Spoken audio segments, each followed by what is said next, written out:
Welcome back, everyone, to The Explainer. Today, we're unpacking a truly thrilling piece of narrative design.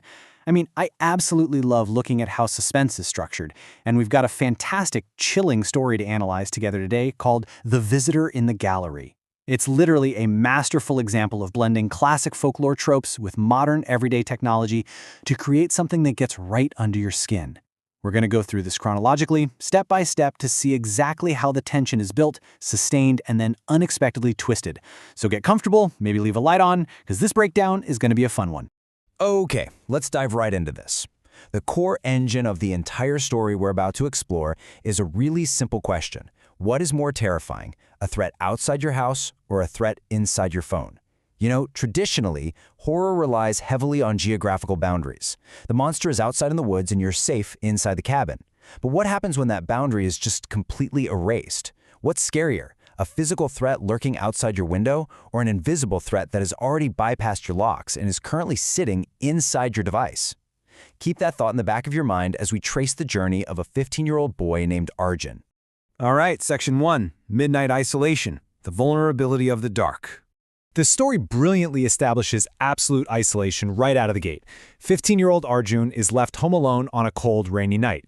It's your classic horror setup, right? Systematically stripping away safety nets piece by piece. First, the parents leave. He's alone. Then, at exactly 12 a.m., literally the traditional witching hour, a blackout hits. The electricity just dies. The hum of the refrigerator, the background noise of the heater, it all goes away. It's this stark, terrifying contrast, going from the warm hum of a safe house to absolute dead silence in the dark. And it's exactly in that heavy, unnatural silence that the first sensory intrusion happens.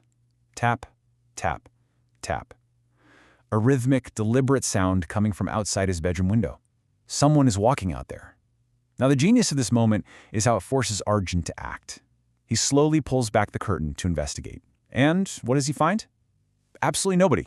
Nothing is there. There's this huge wave of relief. He turns around and climbs back into bed, thinking, okay, the worst is over. But actually, scratch that. That relief is a trap. Moving to Section 2, the digital warning, when the sanctuary is breached. Now, what's really interesting here is how the story completely pivots from a classic campfire ghost story into a modern psychological thriller. The physical threat outside the window seemingly disappears, right? But the sanctuary of Arjun's room is breached in a way physical walls just cannot prevent. Just a few minutes after he gets back into bed, his phone buzzes in the dark. An unknown number. Don't look outside again. Just, wow. Talk about chilling. Arjun's heart nearly stops, and rightly so. The implication is terrifying. Whoever or whatever is out there isn't just lurking. They are watching him right now, and they've actually accessed his personal digital space. Section 3. The intruder approaches. The terror moves inside. That digital warning? Yeah, that was just the prelude. While Arjun is completely paralyzed by that text message, trying to process who could have possibly sent it, the auditory horror returns. Tap, tap, tap. Only this time, it's not coming from outside the house. It's echoing from inside. The pacing here is agonizingly perfect. First, the sound is just inside the house. Then, Arjun hears those footsteps slowly moving up the stairs. It's this relentless, measured approach. Finally, the footsteps stop right outside his bedroom door. Just imagine the tension. Arjun is holding his breath. The doorknob slowly begins to turn. It turns, but the door doesn't open. The physical barrier is holding for now, but the psychological terror is absolutely peaking. And then comes the whisper. I found you. A woman's voice bleeding right through the wood of the door. The response from Arjun is pure, primal instinct. He hides under his blanket, utterly terrified. What follows is a suffocating, dead silence. A few seconds pass, and everything becomes quiet again. Too quiet, It's that horrible vacuum of sound where you just know something is wrong. Finally, he gathers just enough courage to peek out from his blanket and look toward the door. And it's open. Let's move to Section 4, Face to Face, and see how this visual climax builds. Because what Arjun sees when he looks at that open door is the crystallization of all the dread that's been accumulating since the blackout. Standing at the very end of his room is the source of the footsteps. We get this haunting visual profile, an old white gown, long black hair completely covering her face, and most unnervingly, she isn't moving. She's just standing there, completely still, watching him. It immediately registers as a supernatural woman in white. In an absolute panic, Arjun grabs his phone and flicks on the flashlight to get a better look. But the beam of light reveals an entirely empty room. The woman is instantly gone.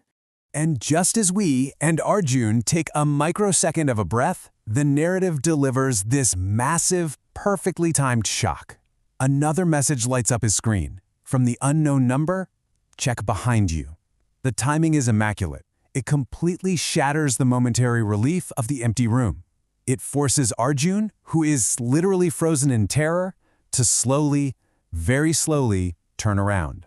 And this is the peak visual climax of the story. It is the ultimate snapshot of pure horror that just burns into your brain. When he turns around, the woman in white is no longer across the room. She is standing mere inches from his face. Her eyes are completely black.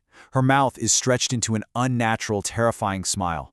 It's an overwhelming sensory assault, like an extreme close-up of a nightmare just moments before the entire environment violently resets.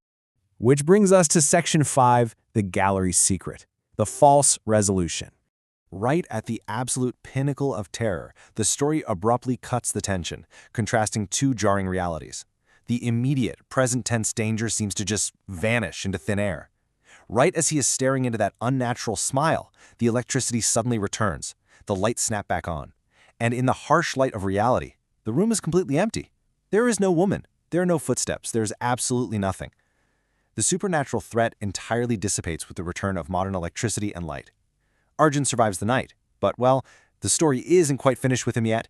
So, the crucial point is what happens in the light of day. The next morning, Arjun wakes up and immediately checks his phone to, validate his sanity. The terrifying text messages, they are completely gone, erased. It almost makes him feel like the whole thing was a hallucination. But then he checks his photo gallery. Right there, sitting in his camera roll as the newest thumbnail, is a brand new photo.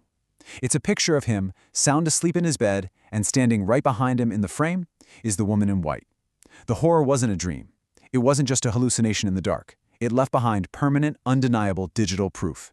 Which leaves us with this final, chilling thought to ponder. If the woman in white is in the photograph, standing behind him, who really took the photo? It completely recontextualizes the entire digital invasion from earlier in the night. It's such a brilliant way to leave you deeply unsettled, blending the fear of the supernatural with the very real vulnerability of our personal devices. Thank you so much for joining me on this explainer. I really hope you enjoyed analyzing the mechanics of this story as much as I did.